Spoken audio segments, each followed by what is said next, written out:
Hello, everybody. Welcome back to another episode of Becoming a Powerhouse Brand. Today, I have the lovely Liz Moore on, who is a wellbeing strategist.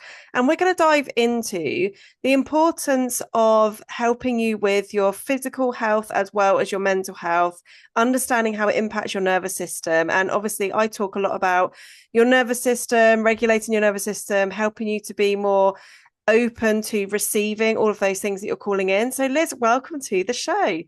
Thanks for having me, Jackie. Yeah, I'm excited to have this conversation with you today. Now, I know your journey didn't start off as being in kind of the well-being in the holistic approach, shall we say?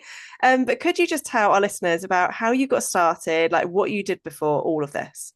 Of course. I was actually a medical doctor. I worked in the NHS for 11 years, predominantly in obstetrics and gynecology. So I've always sort of worked in women's health. Um, I loved it. It was a great career for a long time, but it was a lot. And yeah, basically, I hit burnout back in 2019. I was, as a lot of us are, juggling absolutely everything, really full on career.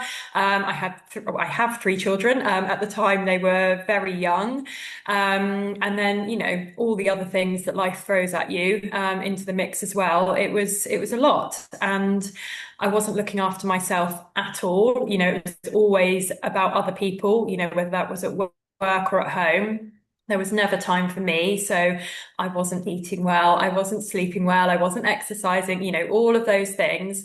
And unfortunately, that led to burnout, which was, yeah, that was hard. Um, and I left the NHS. That wasn't, an overnight decision. It was something that for a long time I'd been thinking about doing. I think the crunch point was I was working nights. It was my daughter's birthday. I didn't see my daughter on her birthday. I was just like, what am I doing here? Yeah. I was not feeling good in myself at all. And I had a bit of a mindset shift at that point, because what had kept me there for longer than maybe I'd wanted to was, I'd put in a huge amount of time and effort into that career. But when I turned that around and I thought, oh my goodness, I'm only going to put even more in if I stay, I was like, right, that's it. I'm done with this. So yes, I went home and I handed in my letter of resignation. So that was huge. And I went from, full-time NHS work to a full-time stay-at-home mum, which was, yeah, very different. It was lovely for lots of reasons, but it was very different to obviously what I've been used to. And it took me a very long time to work out what I wanted to do. It took me a long time to sort of untangle my identity from who I was as a doctor, because that had been such a big part of my life for so long. And then obviously we all hit the craziness of 2020 and, total chaos. And then I sort of started experimenting probably 20, end of 2020, 2021, and, what do I want to do for me? And I tried loads of different things. I did not want to go back into health and wellness at all. I was like absolutely adamant that that was not what I was going to end up doing. But obviously, during that time, I made loads of changes to my lifestyle as well. I knew to get over that burnout, I had to start prioritizing myself. I had to be eating better. I had to be exercising better. Mindset had to change totally. And then it just sort of gradually happened over time that I got called back into the sort of health and well-being side of things. And I just felt at that point that I needed to be able to share, all of my experience from having worked as a doctor, but also all of my experience from, healing myself from burnout. So I trained as a health coach. I trained to teach Pilates, face yoga. Went and did some training in Reiki healing. So I've definitely gone more, to the holistic side of things now. But it feels like the right thing to do. It feels like I can now use everything, the holistic, but also, the medical, in order to support women in looking after themselves and hopefully, help people not get to that burnout point that Yeah. I did. And that's Yeah. the ultimate goal. It's so good to have that blend of the two as well, that experience on both sides, because I speak to a lot of people that are very much in the holistic side of wellness, and it is a science in itself, isn't it? And I think there's this almost, do you need to be one or the other? But actually, when you can blend the two together, like Yeah. that just only creates more magic, and you can help people in like more deeper ways as well. In terms of burnout, I'd love to know from you, because I think for burnout, for a lot of people, it can either be a very um obvious thing where you can see someone is really at a rock bottom moment, in that they're just literally putting so much pressure on themselves, they're doing everything and they are at their like kind of lowest frequency stage. But for a lot of people, burnout can be a very hidden thing, and for me myself, I know it was very hidden. Like internally I felt like completely disconnected, I was at that rock bottom moment, but to everybody that saw me on the outside, you would never know. So I'd love to know, like, what did your burnout look like for you? Well, it was the same for me. I think no one from the outside would have had any idea, other than my husband, who obviously saw the mess at the Yeah. end of the day. But, I was functioning and I was achieving well at work. The children were all doing well. I was there for all of the, kids stuff that needed to be done as well. So yeah, for me, it was very much internal, as well. And I think that's why it can be so difficult for people to identify that they might be on that path, to burnout, because they're just, they think, oh, this is just normal, that, I'm fine, I've got through another day. Yeah. That's enough. And it's like, yes, there will be tough times, but every day shouldn't feel hard, and it shouldn't feel like that you are just trying to get through to the end of the day. But for me, yeah, burnout, I mean, I wasn't sleeping at all. Yes, I had young children, but even when they were sleeping, I was not sleeping. I would wake up multiple times a night in like cold sweats. It was just horrible. And I was having panic attacks basically, but like internal panic attacks. So no one from the outside could tell. But yeah, heart racing, just feeling like I was going to faint, that sort of feeling. And yeah, it was really, really tough. Yeah. But I think you're right. So many people, yeah, it's not obvious, from the outside what's going on, and I think a lot of people don't acknowledge how they're feeling. Yeah. I think it's so interesting because for the majority of people that kind of go into this holistic energetics kind of work, it does often come from experiencing that burnout, doesn't it? It's literally that moment of realization of, this cannot be my life. Like I have to do something about this. I have to change. When you are in that stage, or perhaps someone that's listening to this that thinks, do you know what? I'm going to hit burnout if I keep going like this, or maybe they're already in burnout. What would you recommend to somebody that is in that stage that they can maybe shift things? Like, what would be the first thing to look at? Well, I think that acknowledgement is huge. That's definitely the first step, acknowledging that actually this isn't just a bad day, this is something more, is really powerful. And just knowing that it doesn't always have to be like that, and that there are things that can help. There are people out there that can support, you if you are struggling with burnout, or if you think you're on that trajectory. Couldn't quite say that word there. I think you got it. I think you nailed it. Heading towards burnout, there is support out there. I think that's the other thing to say. And, my message is that, you need to prioritize yourself. It is not a selfish thing to do. You are much more likely to be successful in your life, with your family, with your business, whatever it is, if you are putting yourself first and looking after yourself. Yes, maybe you can, burn the candle at both ends for a short period of time, but you cannot, that is not sustainable. So just taking that pause, I think that's really important, acknowledging how you are feeling right now, and just thinking about, what are those things that I can do for me, and this is what I talk to, my clients about. It's, how can you eat well? How can you exercise well? How can you make those mindset shifts, but in a way that does fit in with your life. We're all busy. We've got numbers of things that we need to do.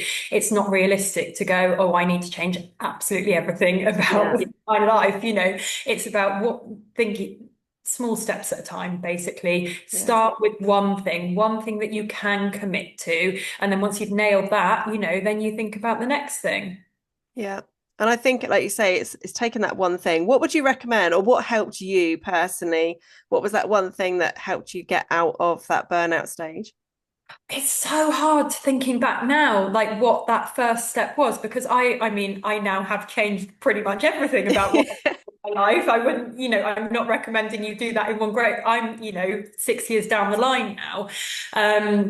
So I think it's that mindset. I think it's I am the priority, and that's not a selfish thing. I think once you can frame things like that, then when you do those things for yourself, it's easier in a way, isn't it? Because you understand the value in doing that.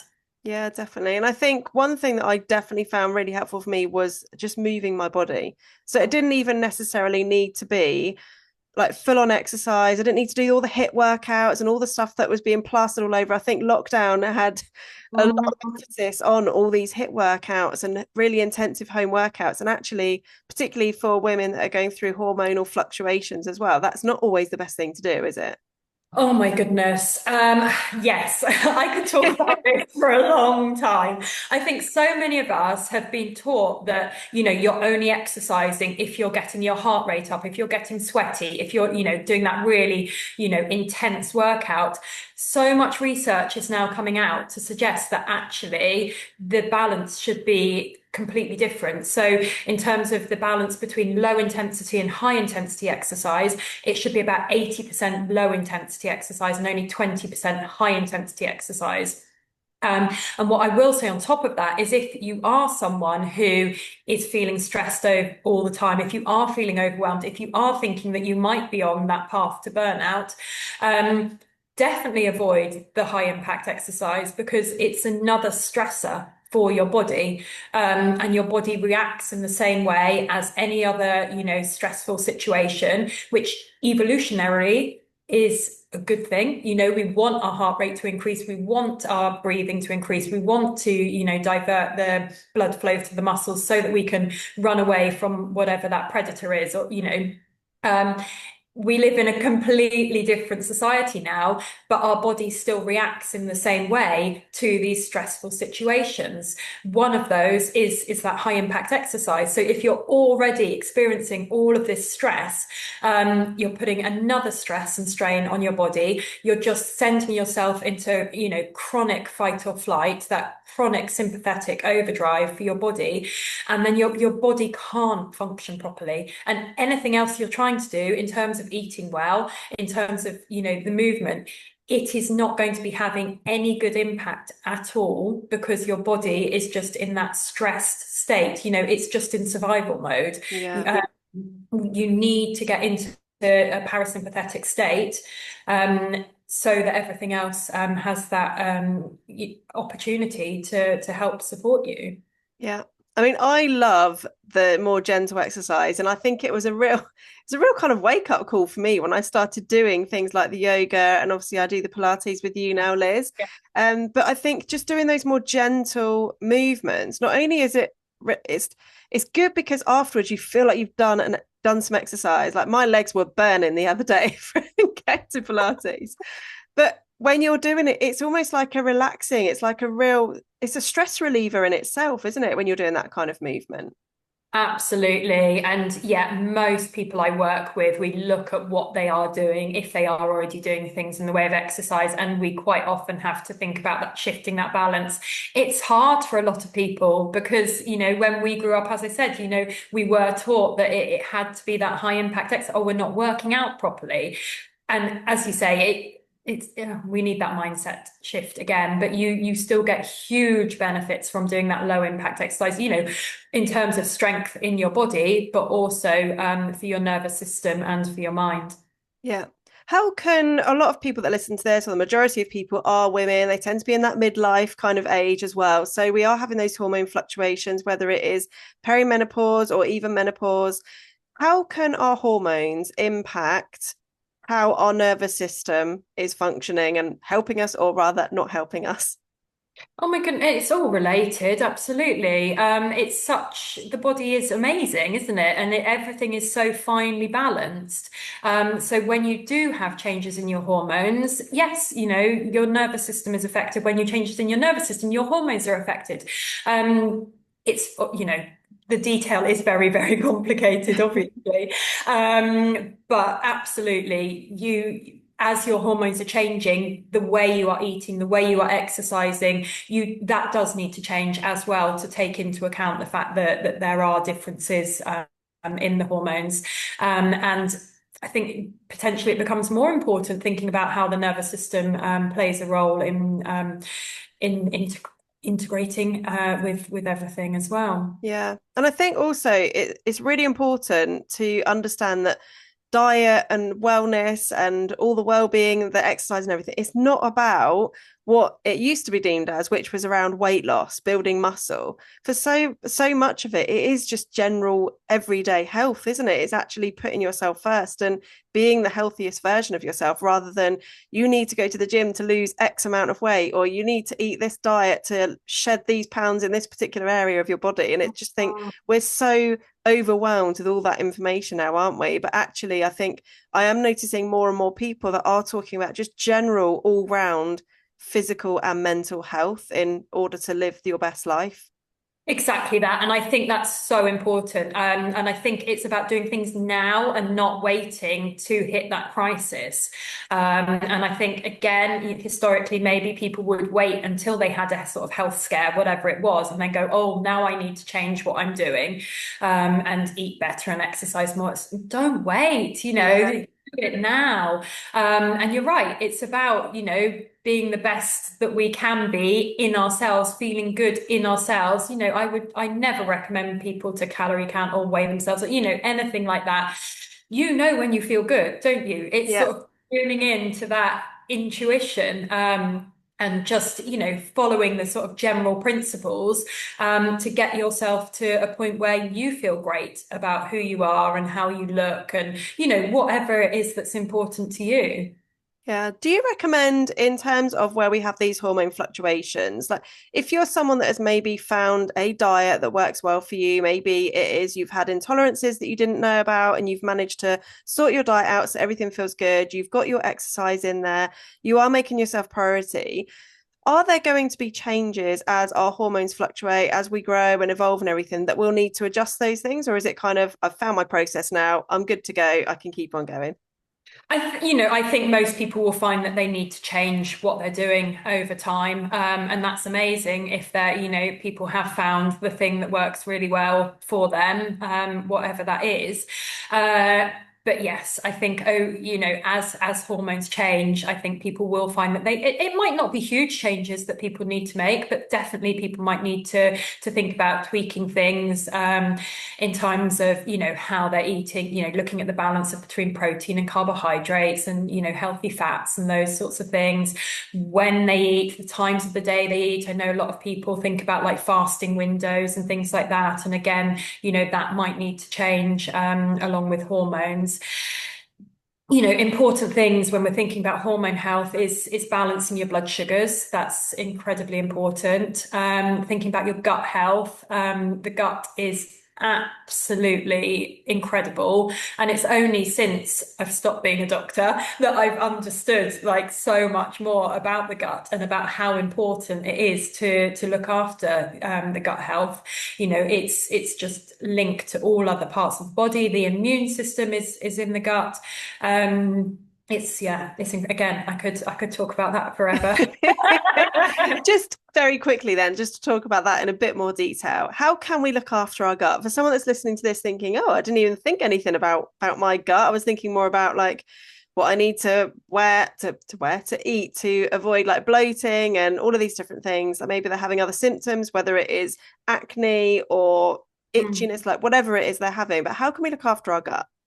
And that could potentially all be related to the gut health, because the gut is so intricately linked. Oh my goodness, struggling to say that as well. To everything else in your body. So if you've got inflammation in the gut, you will have inflammation in the other parts of the body. If the gut lining is not functioning as it should be, it becomes leaky. You get things coming into the body that otherwise should have been excreted out of the gut.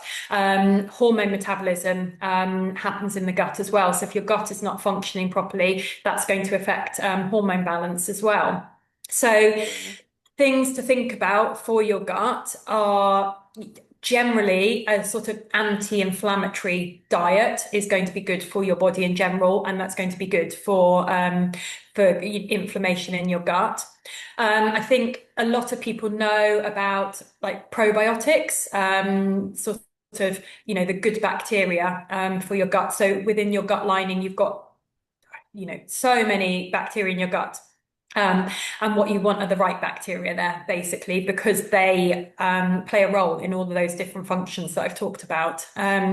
So the probiotics, you need to make sure you're, ingesting food that contains the probiotics. But I think the mistake that some people make is that they just have the probiotics. But what you need to do is you need to feed the probiotics. So you need to make sure you're having good amounts of fiber and prebiotics, which is the food that the probiotics eat, because if you're eating all of the refined sugars and that sort of thing and taking a probiotic, it's just, you're not feeding that probiotic, you're feeding the bad bacteria, and you just get into that cycle. So yeah, anti-inflammatory diet, probiotics, fiber, prebiotics, general principles for the gut. Amazing. There's so much good stuff in this episode. I know a lot of people will be listening to this and saying, I know I need to do this, but I just don't have time. Because it's the thing that for the majority of us, we all say until it gets to a point where we have to make time for it or we have to stack jobs. What would you give as one piece of advice how you could just take one small step in your daily practices to help you make yourself priority and actually make your own well-being like your number one? So I think there's probably two things to say there. The first thing is you don't need to be making these massive overhauls. You don't need to be able to, finding an hour a day to do whatever, your HIIT workout. Everyone can find 30 seconds in the day. Everyone can find a couple of minutes here or there, just to maybe do some breathing techniques or something to try and get yourself into a parasympathetic state and out of that chronic fight or flight.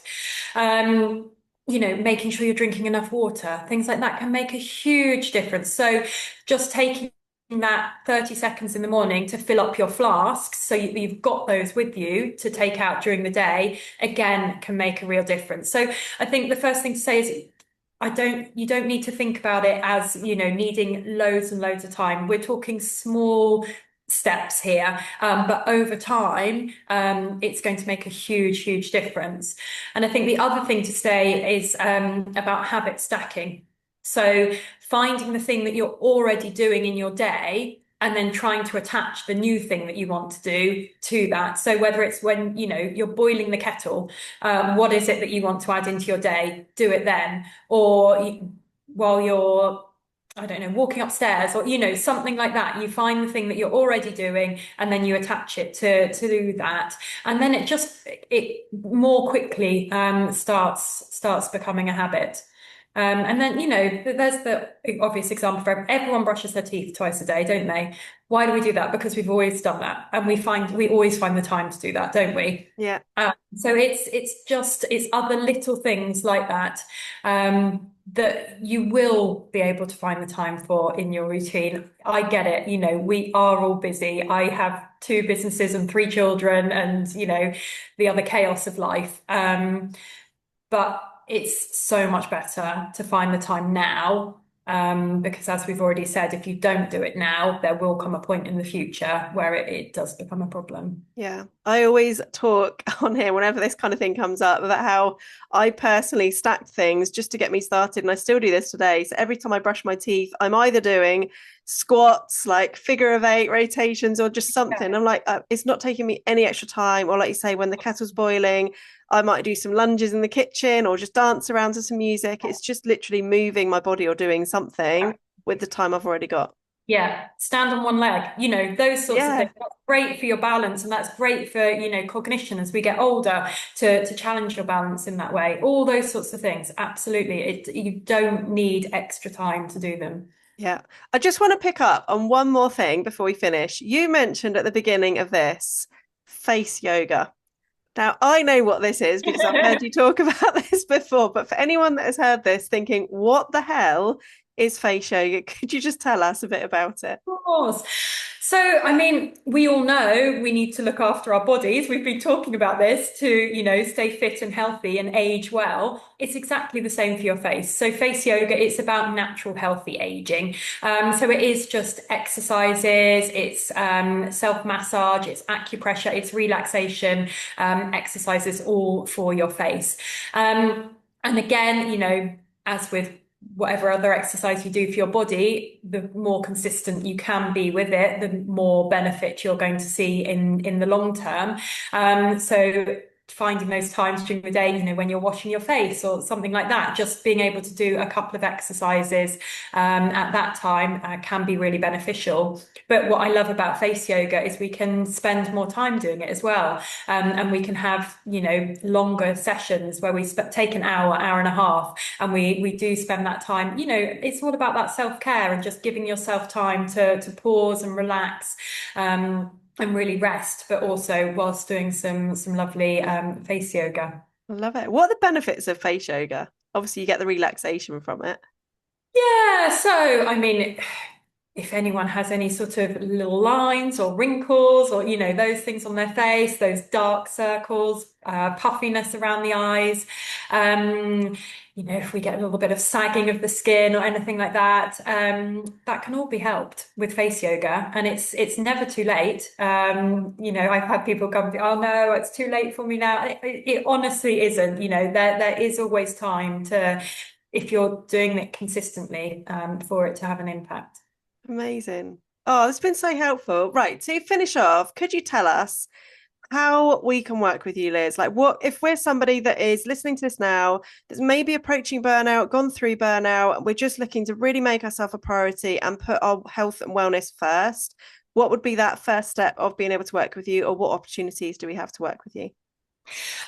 Just contact me. I'm always very happy to have just a chat with people and see if I can help in any way. What I offer is one-to-one sort of health and wellbeing strategy for people. It's very bespoke. So it really depends on the support people need. I go into a really detailed medical background, medical history. I spend a long time sort of piecing all the bits of the puzzle together to try and work out what's going on. And then, we talk through things and we make an action plan together about the types of things that might be beneficial in terms of how and what people are eating, how people are exercising, whether there's anything else in sort of lifestyle factors that might need addressing. But yes, it's really bespoke coaching that I offer for people. But yeah, just please do reach out and I would be happy to have a chat and see if I'm able to help at all. Amazing. Thank you so much, Liz, for coming on today. For anyone that's listening to this that has enjoyed this episode, please do leave a review. Make sure you go and connect with Liz. All of her details and links are in the show notes below. And I will see you in the next episode. Thanks so much for coming on today, Liz. Thank you so much.